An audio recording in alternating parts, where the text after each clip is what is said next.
Hey guys, good evening. It's nighttime on my night video for October 11th.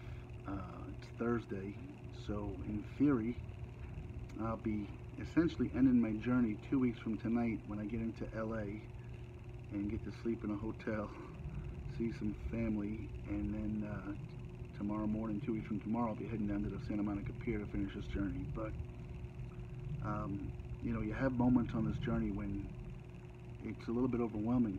The things that make you ask me why and how I'm doing this, how this comes to be. So let me share a few stories with you. And if I go long tonight, I don't care because I think there's many things I want to talk about today, but it seems like one keeps bumping the other. But I've got um, three things I want to share with you guys, three topics. So let me see where I start. All right, so first of all, I've been very lucky to spend the last day or two with somebody that's been following the journey um, um, since I started. Her name's Susan, um, and one of the things that's been special. I know people kind of want to hear about me, but the journey is about the people I'm meeting along the way to share their stories. All of us have a story, and I haven't been able to share it. And there's a lot to share about Susan. And she's got a lot of different layers, kind of like an onion, right? Maybe I'll call her that. Maybe I'll call her the onion. Anyway, but the thing that I think touches me the most, and I didn't share a picture of it yet, but Susan found her calling in life years ago, um, when, just like I kind of have found mine on my journey, when she became the director of a nursery school at a church. And she wasn't sure she was right for the position, and she developed into it, and she loved it. She helped people. She helped children. She helped homeless folks. She helped. But life, believe it or not, isn't about intelligence or scholastic achievement. It's about relationships. If there's any message I can give you all, my journey has been about relationships. Relationships that I have made that I never would have known about. Some good, some not so good, but it's about relationships. And I think my heart goes out to this young lady because one of the things you'll know about me, if you've heard me, if you talk to me, I don't believe in everything. Not everything is all that important to me. But when I care about something, I am passionate on a level that exceeds most. Well, Susan had found her calling in this position, and I've talked about politics, and not necessarily politics in terms of real life politics, but politics within a business, within a family, within whatever agendas. And she shared a story with me, and was almost in tears, and I felt helpless, but I've kind of been there. A lot of us have. So Susan was a nursery school director, I guess is the title, at a local church here in town, and she had done it for many years. And the way that her church worked it is that they assigned pastors to different churches as they go. So it wasn't people applied differently; they would just replace them. So she had a wonderful relationship with this one pastor for years, and he said, I trust you, do your thing. And he concentrated on the church and developing the church and the constituency and the congregation. And she was in her role for 12, 13 years. People loved it. The families loved her. She loved it. It was, quite honestly, in her own words, maybe the cause of her failed marriage, because she gave so much to that she probably didn't give as much to the marriage as she could have. This was her life. And she made it through three different pastors, and they all seemed to. And I've been this way. A lot of people like me, gravitate towards me, but not a lot do. And some, they get you, they don't. Well, this one pastor came into town, and they seemed to, not click, so to speak. And I don't know the details. I'm not here to share all the details. Essentially, she was let go of her position, but it was more than just let go of the position. So she was let go of the position, and she was essentially, in her mind, her identity, her life. I know I'm being dramatic, but her identity was ended in that moment because that was what she did. That's what she knew. That's what she loved. But what bothers me is what happened afterwards. There were, from again what I've been told, emails and directives and meetings. Don't talk to you. If you talk to her, you might lose your job. Like, can you imagine that there's such an agenda about somebody that it goes that far? I mean, the woman lost her job, but more than the job, it wasn't a job. It was something that she was passionate about, and they took that from her. And then you can't talk to her. So it was preposterous to me. But hearing her tell me the story and seeing the eyes welling up, I've been there. I understand, and my heart went out to her. And I didn't know what to say or do, and there's nothing I really could say other than I'm sorry. But I admire her for being. There's a lot of people that go through life without having that level of passion. That's Brody. He's a kind of crazy dog. Very, very aggressively affectionate. Anyway, but I admire her the same way some people admire me. Because if nothing else, you can't take from me. I'm passionate about what I do and the people and the stories and carrying the message. And not everybody gets to feel that passion. Knock it off, Haas. Anyway,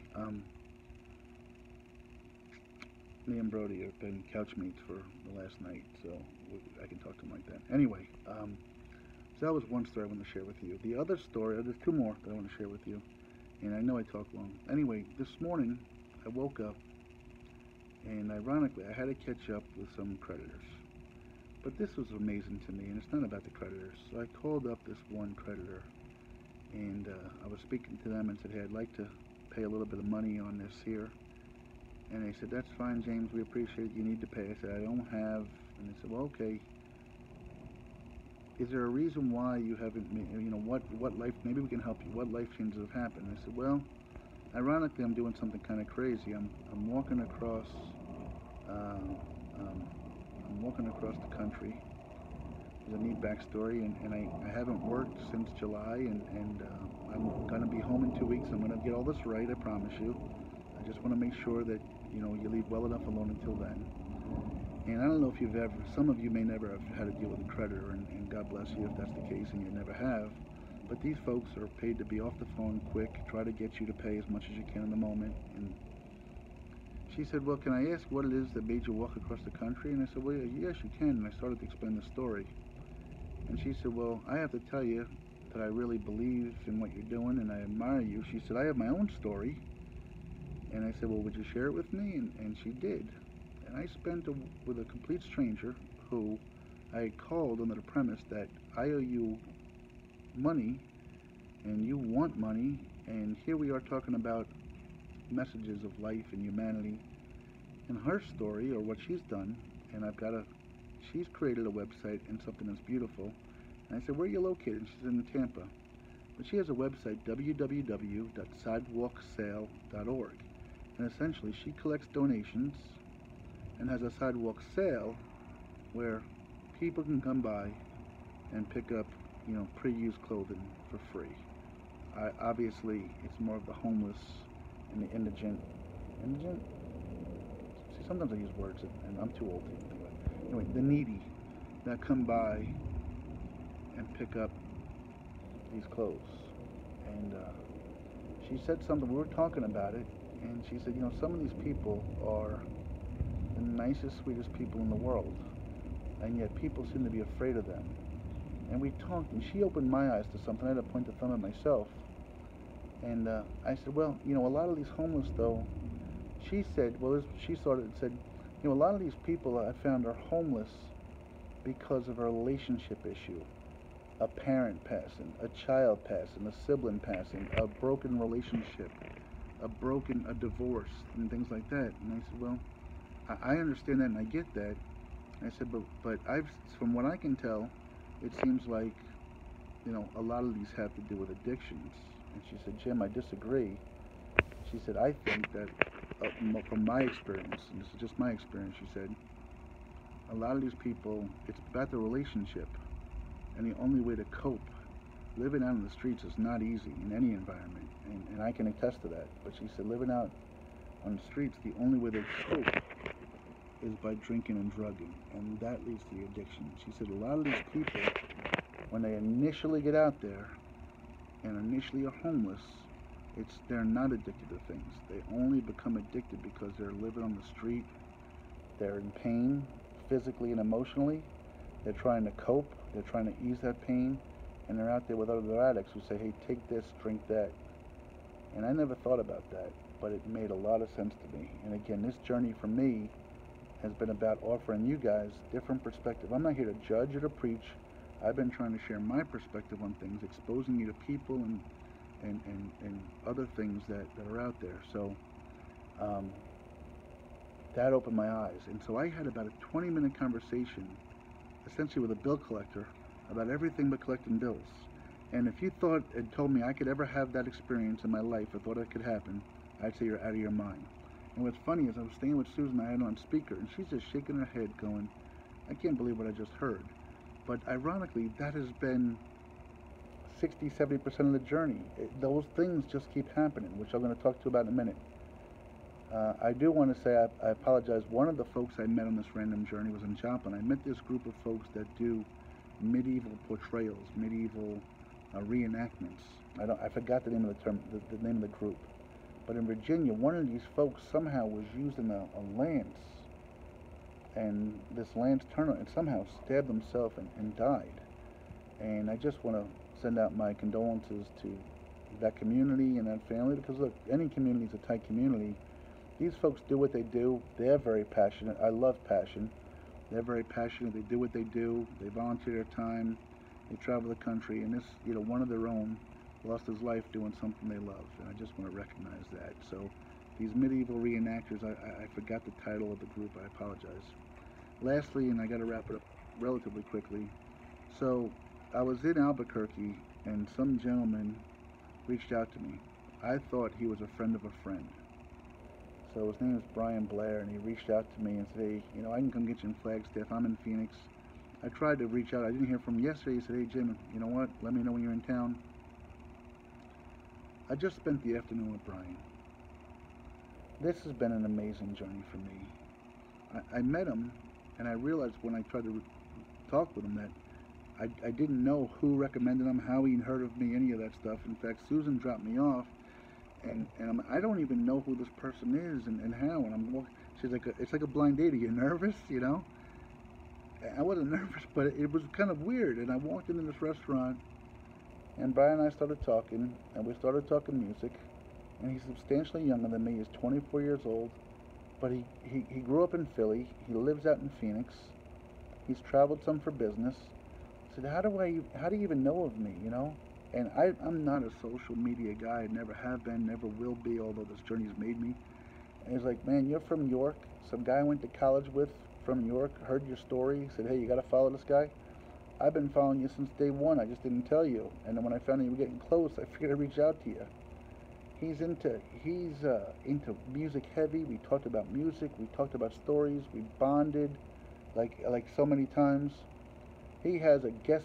He does, I guess it's couch surfing. He's into, I guess, punk rock or punk rockabilly, and there's some old Social Distortion and some other groups that have been in that genre. When they come through town, he offers them his place, and he has them sign. He's got his own little guest book, and he's like, "Would you sign this for me?" And I just spent 3 hours with a 27-year-old guy in Phoenix that I never met, never would have met, and I love him, and he loves me, and we talked. And again, the one myth about this journey that I think has been shot down is this alpha male thing. And he even said it too. We would have sat there and talked sports tonight, and we would have talked sports for 20 minutes. We probably would have sat next to each other.